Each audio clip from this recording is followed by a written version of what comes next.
You're listening to ViewSource, a conversation around tech, web development, and WordPress with hosts Aurooba Ahmed, that's me, and Brian Kortz. How are we doing today? We're doing good. It's been a rough week, but we're doing good. How about you? Is it because you had to build native blocks or? No, I like that part. Okay. Well, that makes one of us. So, did you see that I did get to have a little conversation with some ACF team members, which I thought was pretty appropriate since we're talking about ACF blocks today. Did you see our conversation? Yeah, I did. I read your post about, ACF blocks as you were experimenting with them, and they enjoyed that feedback. So I'm looking forward to seeing if they actually do something with it. I'm curious. So my feedback was essentially that their ACF blocks documentation is a little bit, I would say, lacking. It feels like you have to click through a lot of articles to get to the ones that have the most up-to-date examples, and the actual documentation doesn't really have up-to-date examples, but they send you to blog posts that have really good examples. But it's if you don't know to keep following the links, it's pretty hard to find. I expressed a little frustration in a blog post, as people tend to do. And we came across that in our last episode too, where I was showing the documentation and I followed it. And remember the supports thing, it wasn't working right because it had changed since they had updated the documentation. Honestly, I feel like every time I complain about ACF, which I only complain about because I use it and love it, and I feel like every time Ian or somebody on that team, it's immediate. They're like, oh, thanks for the feedback. I'll bring it to the team. So yeah, they're pretty responsive, which I really appreciate too. Yeah. And it's I paid them, what, $200 8 years ago. So I'm, that's more than I expect. All that money for that lifetime access. But I think it's also a really good example to follow just in general. You think about how they've been developing and listening to the people who use their product. And then there are some other products that come to mind where it feels like user feedback is dismissed or is tertiary to the goals. And so I can really appreciate that about them. Yeah. And you still have to triage feedback. I'm sure they get a lot of ideas from people that they just are yeah, that's not really core to what we're trying to accomplish here. So I do think good documentation, which most of their documentation is really good. That was kind of my point, that anything with the block editor, it's just hard to get good documentation. It's hard to write good documentation for it. So I'm optimistic, and I'm optimistic about these blocks you're about to show us as part 2 of ACF versus native blocks continues. Okay, so just to recap, last time we created an ACF block. I had created part of it, and then we played around and made it more specific during our episode together as we were recording. So let's just go through that real quick first. So when we're making an ACF block, as we just established, there has to be a block.json. It works a lot like any block.json, whether you're using an ACF block or a native block, except it also has a whole ACF key, a section where you can sort of specify ACF specific things do you want this block to open in preview mode or edit mode, and what is the render template for this? And it's a pretty simple block. Now I'm switching over to the actual rendering template for it. And you get a lot of really really variables from ACF that bring in context and the post ID and all the block attributes. And then you can just use that to build the actual block, very similar to how you would do something like that for ACF flexible content field, right? Yeah. And I feel like they've done a really good job of being the JSON file is so close to native, except you add your own little ACF area, and the template PHP stuff is so close to how you would work with ACF in the past. And it feels like whichever direction you're coming from, it's nice that they're not just going off in some weird third way. They really are conceptually keeping it really close to those two places, the PHP and the traditional JavaScript stuff. Yeah. And then that same block, which I called ACF, hello world, in the block editor, I have it in preview mode. So when you first add the block, or if you have the block already added from the last episode, you can see exactly how it's going to look on the front end. And then you can click on it and either see the edit fields in the sidebar in the inspector, or you can click the pencil in the block toolbar to edit the fields within the main content area. And I just have an image on one side and a heading on the other side. And so it's just an image field and a text field that's labeled heading, but under the hood it's an H3, and that's my ACF block. It's like a nice clean block. Yeah. But now, for those of you watching and for those of you listening, underneath it, I have two other variations that look almost exactly the same, with the grand exception of the wording that I have in there, because I played around and I made two other types of native blocks that have the same capabilities but are done in totally different ways, so that we can talk about like what those advantages and disadvantages are. Yeah, I think so. I mean, I kind of feel like you're showing off a little bit here, but I'm going to let it go because you probably should. It's pretty impressive stuff. What I want to draw attention to first before you leave the screen is that you have 3 blocks, one built with ACF, one built kind of inner block style, and one like super custom. But then you actually Mm-hmm. gave us like your time frame for how long you kind of guess it took you to build each of them. So like break me down, what was the fastest, medium, and slowest, and then we'll kind of see why, I think, as we dig into them. Yeah. So the caveat I'll put it here is that these are my times from already being kind of familiar with building blocks natively, and also having had some experience with ACF blocks before I built this as well. So it does like assume some level of knowledge and familiarity with it, but ACF blocks was by far the fastest. It took me under 15 minutes to write the logic, style it, and even like go ahead and test it in the browser, because it's literally just two fields that you write in ACF, and if you work with ACF all the time, then you're going to be really, really fast at it. Then the next one is the custom block that I built with innerBlocks. What that means is I have a sort of a custom like a wrapper block, but inside it all of the stuff is built with existing blocks. In this case, I've used the core image block and the core heading block, and then added some styling to it. And that took me about 20 minutes from start to finish. Is that the closest to ACF in terms of like you're kind of reusing components, right? Like you're kind of just in ACF, you're saying like, give me an image ACF field, give me a text ACF field. In this case, you're saying, give me a React component for an image, give me WordPress's default React component for a heading. So it's like maybe a little bit of scaffolding that's already there for you. Well, the thing is, it's not the React component for the imaging. It's like the WordPress image block, which also comes with Mm, like its own settings and attributes and mm, everything else. And right, it's much more difficult to like say, oh, when I'm using the image block in this block, only give me these settings, right? mm-hmm. You by default will get all of the different settings that are available to the image block. So if I were to click on the image block right now, you can see that I have the ability to make it bigger and make it take up more of the block than just 50%, which is what I actually wanted to do. I can add a border to it. I can add a radius to it. I can do all the things that you can with a regular image block. And the same thing goes for the heading. I have it locked right now, but that in the case of this heading block, it doesn't actually do what I would want it to do, which is like I want to lock it to an H3. I want to take away the ability for them to change the heading level of it. But I can't, Mm-hmm. because it's a heading block and it comes with all those settings, and I can't. You can, but it's like a lot more involved, and sometimes it's not worth it to go in and modify like, oh, only this is available to you right now when you're inside this innerBlocks component, right?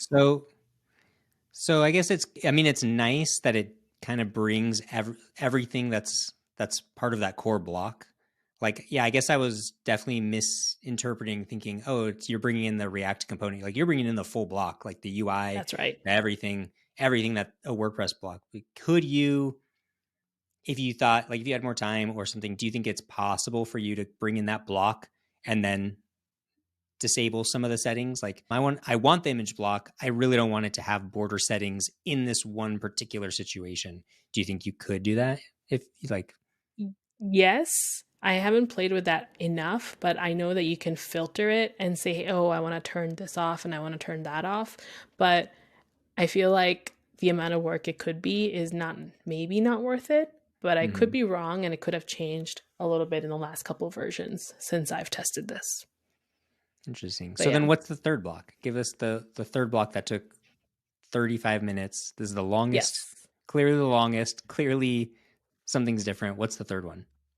Yeah, so this one is the one that you were saying, where I'm taking React components, like default WordPress React components, and using it to build the experience as I want. So in this case, this block, if I want to just change the image, I click on the image, and the media library will open up, and I could choose a different image. In this case, I'm going to go ahead and choose the view source logo.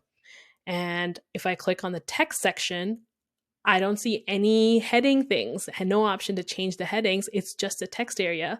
I do have the bold and I can add a link. And these are things I Yeah. allowed. So I was able to control this far more finely and say that I only want to be able to do this in this text field, right?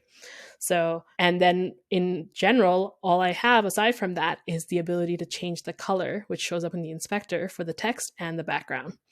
Uh, and that's also different from the inner block one because in that one, you click on it and you can change the color and text on a block level, but then you can click on the heading and you can change the Mm. color of the heading specifically as well, right? So, So but in my custom block, it's a lot more like it's very tightly controlled.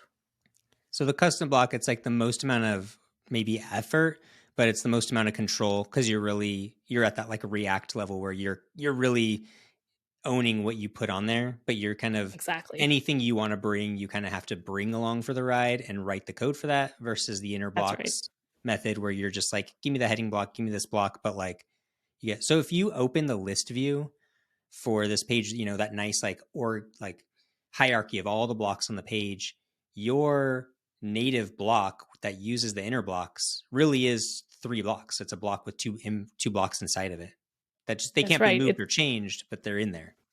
Exactly. Yeah, it functions almost like a group, like it groups them together. But by doing that, you get a lot more power. And like, let's say that this had to have the image and the heading as an inner blocks, but we also wanted a static component, something else we wanted to add. We can have inner blocks be doing the editing, but then add that extra stuff to it too. So it is faster. It's faster production time if you are okay with bringing along all the other settings of the inner blocks that you're going to be using, you know? Yeah, I like really like that it's like it reminds me of ACF where you're like not doing all the legwork, but you do have a little bit more control over what gets like thrown together. Yes. Yeah, Yes. that's And I cool. can also imagine like a workflow where you know that you always want to control certain things about certain blocks. And as you start working with these blocks, that just becomes part of like, the code that you're constantly reusing. It becomes part of your toolkit.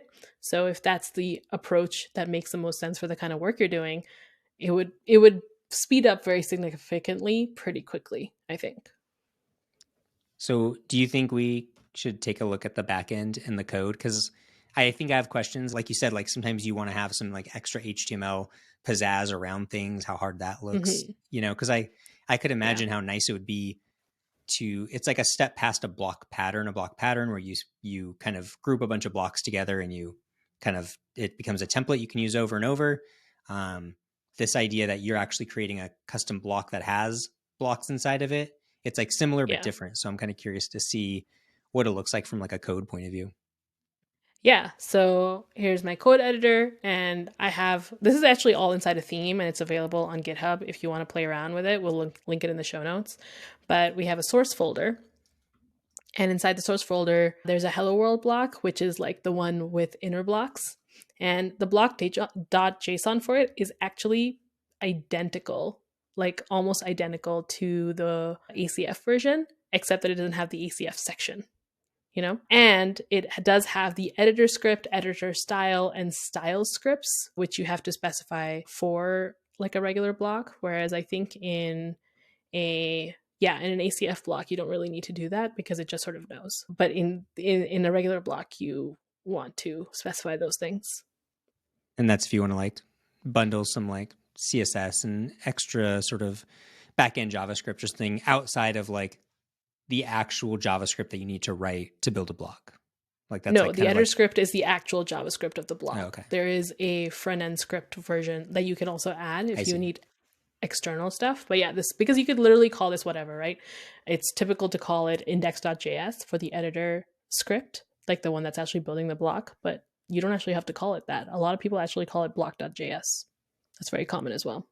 The difference from ACF blocks was you were really just writing PHP and a JSON file.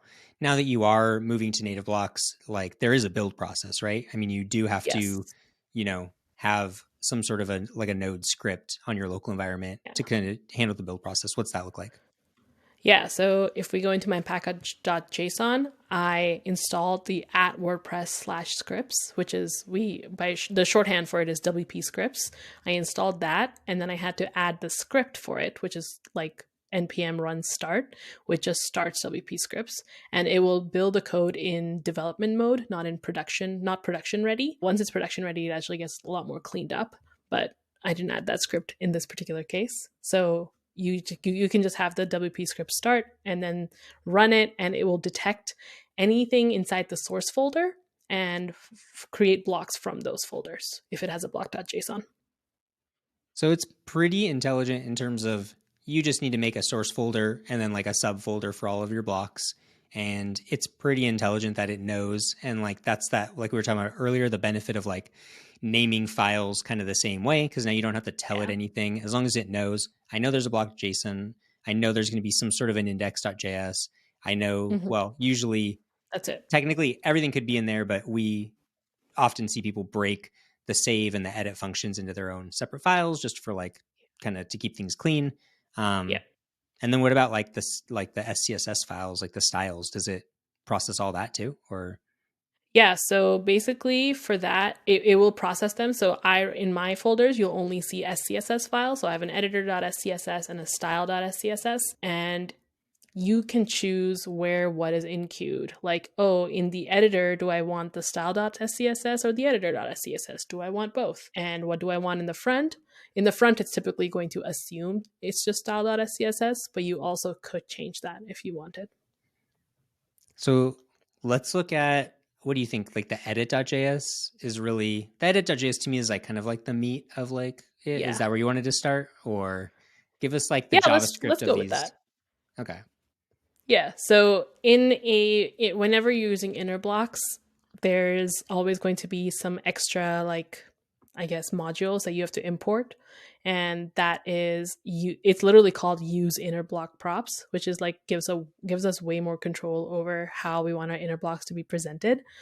And then in my case, I said, hey, there's only two types of inner blocks that are allowed in this block, and that's the heading and the image. So you can leave inner blocks open, let it so people can add whatever inner blocks they want. And that's what I did in my Superlist plugin block. So people could create like sub blocks for each list item. But in here, because of the nature of what we wanted to create, I made it so only those two blocks are allowed. And you can also set up a template for them. So when you first add the block to the editor, what do you want it to populate with? In my case, I had it populate with an image, an empty one, and a heading that's set to level 3, so an H3, and the tertiary text color. So those like variable names, allowed blocks, block template, are names that you kind of came up with and you're going to pass there. But like in those variables, you know, you could basically just give a giant list of blocks that you want rendered inside of your block. And I mean, you could build a whole pattern from that. And will it just Mm-hmm. render them in just like a stack? And then you have to kind of like give it a little CSS to like lay it out the way you want? Or can you put Yeah, little HTML around it? Or can you do anything else? Or is it just a list of blocks? it's just a list of blocks. It's just an array of them. So any styling you want to do of how they're placed, that has to be handled by your styles, like your CSS. Okay. So you couldn't like hard code some HTML in there if you do this method. You kind of like everything is a block. The blocks are the only things you can put in there. Well, in that template, yes, but then how you could do stuff around it when you have your actual like block, Oh, you yeah. can either say this block only has inner blocks, or you can say, hey, this block has inner blocks, but it also has a static like extra component to it, which doesn't have to be static, but like it has something else in it as well. So you can do that as well. So anything around it, yes, but within whatever is the actual inner block section, that's it. That's what it is. There's no like extra control per se. If you were doing a client project and you were, you had that design that you are showing with the image on one side and the text on the other. And Hmm. we did it as an ACF block. We did it as a native block here. You could probably do that pattern with just a block pattern, right? Yes. So when do you sort of decide, just like big picture, like, I want to make this as a custom block. I want to make this as a pattern. I want to make this, fully React. I mean, what are all the things that go through Hmm. your mind when you're trying to decide, man, how do I make this? Like, there's so many options. There's so many like decisions. Yeah, there are. I think that normally I will default to a block pattern whenever I can. That's like my like go-to. Like, can this be just a block pattern with existing core blocks that we add a block style to or add a little bit of CSS to, right? In that case, just do a block pattern. I mean, yes, it could just be an image and a text component, and then you could put it inside a group block, right? And that's basically the same thing that we just did here, except it's now editable and it's something that's super easy to move around just in case. So it Mm-hmm. has that extra flexibility. As soon as you need something extra on top of it that a core block cannot do, or the style is more involved, like, oh, this needs to open up in a specific type of carousel because it's an image gallery, or Mm-hmm. this needs to be hidden from certain users and not hidden from other users, then it makes sense that even if you are doing inner blocks, that you create a block for it, because it gives you a lot more control in how to build those settings or build those capabilities on top of it, which you couldn't as easily do with a block pattern or at all. So then you also have the version where you built it with more React components than like using blocks. How different does that kind of code look? Do you feel like there's a lot more going on? I mean, it definitely requires maybe a little more just like comfort with that component based like React mindset, because you really do have to get used to all the weird intricacies of React's, class name, Yeah. camel case attributes and like all that just weird JSX looking weird stuff that, some people love and some people don't. What do you give us like the walkthrough of that one, of the more custom one? So for reference, just with like, even though my spacing and style of coding is obviously very consistent through between those two files. So the innerBlocks version, the edit.js for that is 58 lines. And for the very custom one, the edit.js is 86 lines. That's not, So it's not a big difference to yeah. create the same stuff, but I have a lot more control in the custom one. So when you do need more control, instead of jumping hoops with block patterns or with like an inner blocks thing, it is worth it to go ahead and make your own custom block. In the long Hmm. run, I think that it would save you a lot of pain in a lot of situations. And also, I think it's just in some ways, it's almost more maintainable because you have control over every single thing, you know? It's like the native blocks. It's like the ease of like an ACF where you're like, oh, just give me this, and this, and I'll put some styles on it. But then a lot of times the reason we're using ACF is like, I really want to control the HTML. I really want to control the markup. And that Yeah. is, I feel like constantly that's what people struggle with the block editor in general, is like, I really want to control that markup a little bit. I really want to have some say in where my HTML looks like. So I definitely can see how, if you're going to go that route and you need that HTML control and maybe some other kind of fancy things, yeah, I could see how Hmm. this would make a little more sense. Yeah. And so in this custom block, like I have to do the rendering and the saving of those values. Whereas over there in the inner block version, those core blocks are already handling that and it's all hidden from view, from my view. But here, for example, in the block.json for the custom one, I had to create some attributes. One is called content, which is where the heading content lives. And then I have image URL, which is where I save the actual URL that I want to show for the image. And so in the the edit.js, I have to not only grab that information, I also have to save that information. So I have to use it's a provided function in the block API called set attributes, but I have to grab that whenever someone edits and then I have to save it. So that's an extra like thing that you don't have to do when you're using the inner blocks. Yeah. So all that extra control comes at the cost of now you have to do things more like it's Yeah. easy, You can give up control and it'll happen a lot faster, or you can take control, but then you're gonna have to do a lot more legwork to get it there. Exactly. And like in this case, I did try to make it a little bit more accessible, but like the way I have the media upload set up, this is a very basic implementation of it that wraps the media upload in a button so that it's easy to recognize that you can click on it. But like I didn't do any visual edits to make it seem like a button. And it's hard to detect if you don't know that, oh, I can go change this image, or how do I go and change this image? If I was actually making this block for production for a client, I would have actually added an entire block toolbar section to this where I would add a little pencil icon and then they Mm-hmm. can click on that and then edit the image. Or I would hover, like, I would float a little pencil icon on top of the image so that they can click on that and then edit the image. So just like usability things that with the innerBlocks, you don't have to think about it because someone's already thought about all of that for you. In this one, now you have to not only think about the output and the saving, but also what is that experience like for the person creating the content with your block.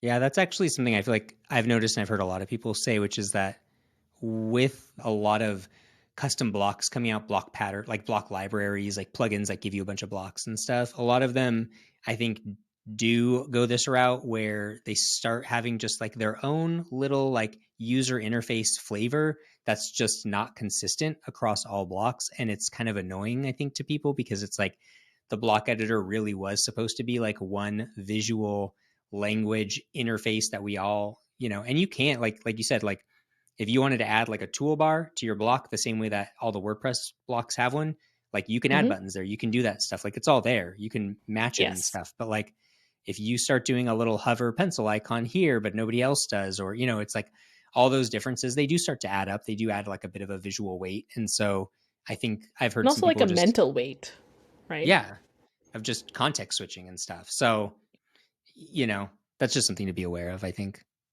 Yeah, 100%. And I mean, as a person who works with clients, one, I try to avoid plugins as much as I could, right? Use them absolutely when necessary because the more plugins you have, the more conflicts you could have. But in the same way, I try to make my blocks use that same visual language that the block editor is using. So I spend a lot of time playing with those blocks. If I don't know the core blocks very well, then I'm not going to understand their language and the way they interact and communicate with the user and be able to replicate that in my own blocks. And I think that that's also another thing. Like a lot of developers have just not spent enough time in the block editor themselves, and that is a Well, very big issue. yeah, that's an extremely big issue. Like if you're building, I mean, when I look at this, the first thing I think is, you know, if I'm building something for a client and I could take 15 minutes or I could take 35 minutes, it's like I kind of know what I'm going to pick for the most part. I don't mind Sure. taking longer on something if I want to learn a new skill and I see a value in it. And sometimes you should always include that. But, Hmm. it's hard to say that I want to do that. But I think you're right where, you know, even ACF blocks, you run the risk of kind of losing the point of the block editor or missing the goal of having it when you get a little too custom and bespoke and full of custom fields again and stuff like that. That's something to keep Yeah. in mind. What advice would you give to somebody if they were like, I don't know, should I go to ACF blocks? Should I just start learning native blocks? Should I skip over that? Should I stick with my custom fields? What are like the things you look for in making those decisions for somebody who maybe doesn't know? If you're learning on a project, budget is going to be a big consideration and how you pitched it to the client. If you just pitch them like the most affordable budget possible, then it's a no-brainer. You go with ACF, ACF, you can build with ACF really well, and you probably are going to find yourself in a situation where you say, I'm not going to use a single core block. Everything is going to be ACF, just in the block editor frame. But if you have the ability or your client is interested and you can pitch them a larger budget so you can experiment and learn as you're doing it, I think it's worth it to then say, oh, I'm going to try like an innerBlocks thing where some of the blocks we're going to build with innerBlocks or play with a few custom blocks and do a bunch of patterns and try to be as block editor first as possible. I think that would be like the second thing. It's very hard to be in a scenario where you have an unlimited budget or a very large budget and you can like learn completely on the client's Mm-hmm. dime. So it's like that middle ground is a good place. And then as you do a few projects like that, I bet you there is going to come a time where you feel so confident that you could say, yes, I will do everything in the custom blocks. And you might have some things to learn, but it will be reasonable in a decent budget and not feel like you're blowing your budget like constantly. So I Yeah, think it's like a gradual thing. yeah, and I think what I learned with trying things that are different in development, and WordPress and like React being one of them, but like other sort of like frameworks and stuff, it's like you kind of have to commit to doing a little bit on a regular basis, because I feel like if you go and learn a bunch of stuff on blocks, but then you have no projects using it for the next, few months, like it's kind of going to be a waste of time. Like if you're not going to use, it's like learning a language. Like if you're not going to like be like immersed in it on just at Yeah. least somewhat of a regular basis, you're probably not going to remember it, at least based on my experience from taking like 4 years of high school French that I don't remember any of. It's like, if you don't use it, you're going to lose it. So like, if you're going to do it, like maybe commit to like just doing a little bit each week and like getting a little bit of practice and keeping like the weirdness of different languages fresh in your mind, Yeah. It's not reasonable to expect from yourself to go from one way of doing something to a completely other way of doing something without like some runway, you know? And you have to give yourself enough room and time to figure out and have that runway before you go and like have a budget and then say, oh look, I want to do this thing, and now instead of the 100 hours that I scoped, it's taking me like 600 hours. Like that's Yeah. not good for anyone. You need to say that to a few people on Twitter, I think, because there's definitely some people who are very like, you should have already learned this 2 years ago, and you're right. Yeah, You 2 need years time. ago when the block editor wasn't even like Yeah, good enough to be able to easily pitch to a complicated client. No, no, no. Just no. yeah, I agree. Well, thank you so much for doing this, because honestly, I'm just going to go look at the code myself and play with it, because I just feel like, there's not enough like good, just like really over high level views of just like what are the options now? Everything is so outdated instantly. It's like kind of mind blowing. So we're going to put Yeah. the repo in GitHub and put that in the show notes. People can click through. You can actually just install it as a theme on like a little like throwaway, what is it, InstaWP or local Or environment or something like local. that. Yeah, Hmm. probably a local if you want to mess around with the build process. It's kind of super cool that it's just one dependency for all of this. So thank you again. Yeah, it was fun. Yeah, it was. All right, we'll see you next time. See ya. Visit viewsource.fm for the latest updates and links to the show notes. Review and subscribe to ViewSource in iTunes, YouTube, or wherever you get your podcasts.